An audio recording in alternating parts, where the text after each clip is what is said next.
What is good, everyone? Welcome back to today's trade recap. I ended up taking one trade today, and this was the only trade I took today. Nice little one-to-one. Oh, that was like my external target, but I closed it fully at about a one-to-one. Wasn't really fond of the price action today, just like overall general conditions.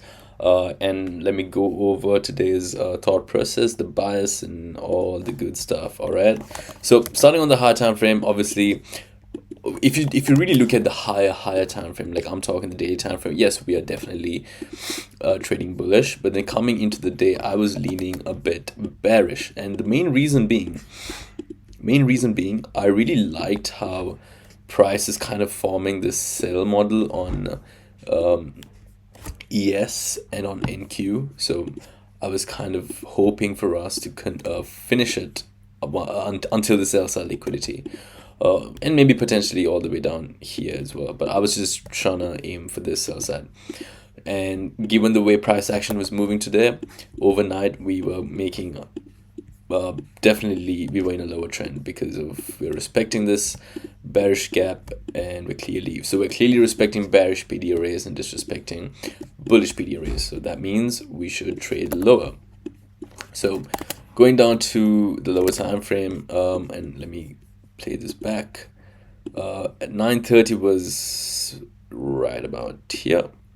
So at 9:30, the only two things I was really looking for was I liked how we were opening higher, and I really wanted to get shorts to the sell side liquidity below, right? And so I was just waiting.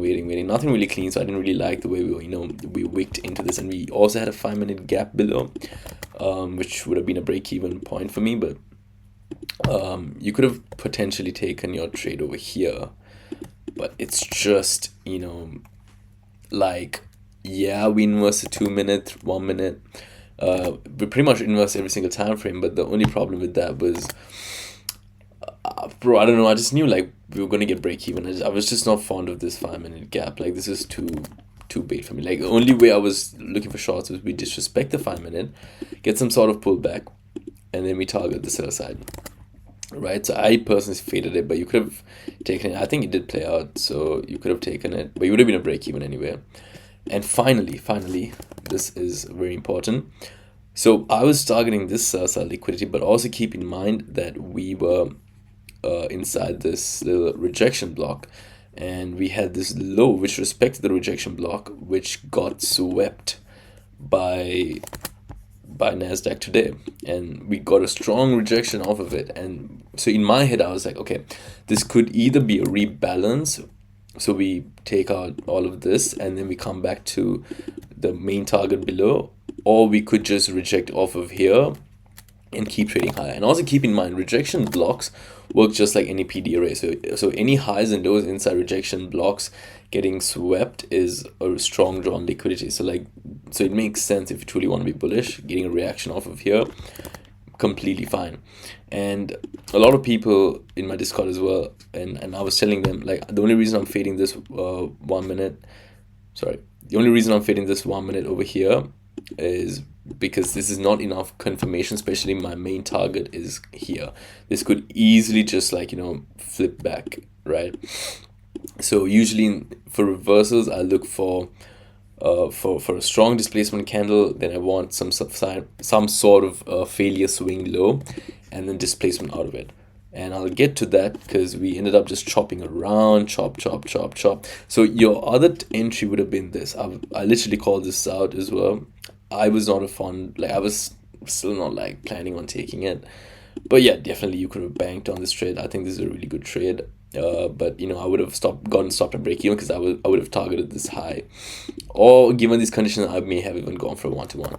But overall this trade is quite good just because we inversed it, we respected this 1 minute bearish fair value gap, and we got a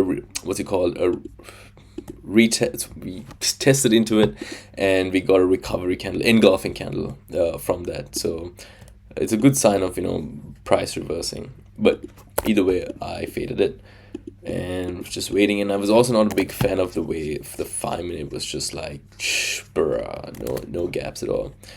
And yeah, so pretty much just kept waiting. This is where my narrative flipped completely, because we put in this low. What would make this low protected was we just should not trade through this low. If this is a truly protected low, we should not trade past that low. And I saw how we were rejecting this level like multiple times. We rejected once, then we rejected again. We did not even go past this low, right? So this is a better sign that price action could be bullish from now. And another thing to note, guys, is the fact that we left equal highs here, relative equal highs rather.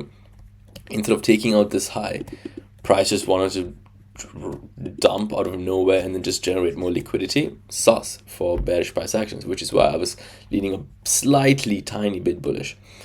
And we got this 1 minute order block. I'm not too sure exactly when it happened. So yeah, we kept rejecting, and this just changed the entire narrative for me. Loved the displacement on this candle, and then obviously not convinced fully yet, so I wanted some pullback, like an order block or something.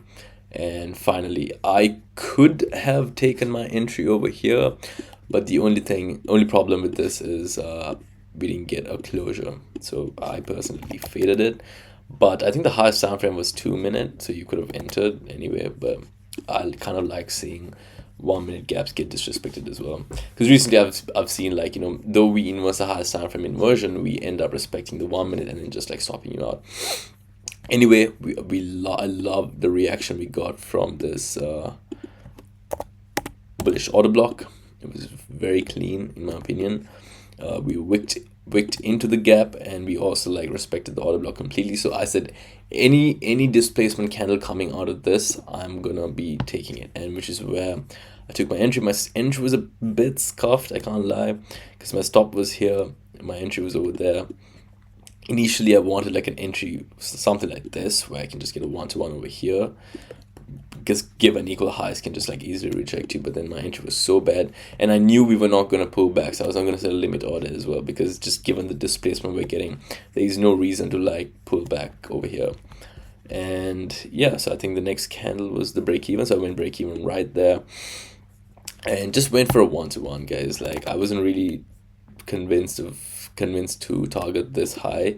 Yeah, but that was like my overall draw anyway, but I just wanted a 1-to-1 because we could have easily reacted off of these equal highs. And because and then we ended up just trading higher, almost stopped me out at break even.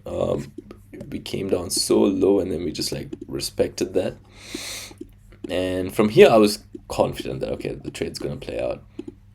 And eventually we hit CP, and our overall draw got taken as well, which was this little gap over here, sorry, this high over here.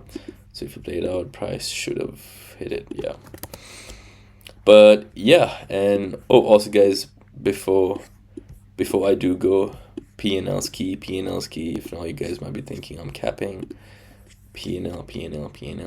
All right, thank you so much for watching, guys. I really appreciate the love and support you guys are showing on my YouTube, because I'm quite new to the space. I love making trade recaps for you guys, just trying to make it very educational as much as I can. Join my Discord, follow me on Instagram. I post my live trades pretty much every single day, if I do take or not. If I don't take, I don't really post anything, but if I do take, it's posted. So follow me on my journey, and thank you so much for the love and support, guys. It really means a lot to me. And enjoy your weekend. I'll see you guys on Monday.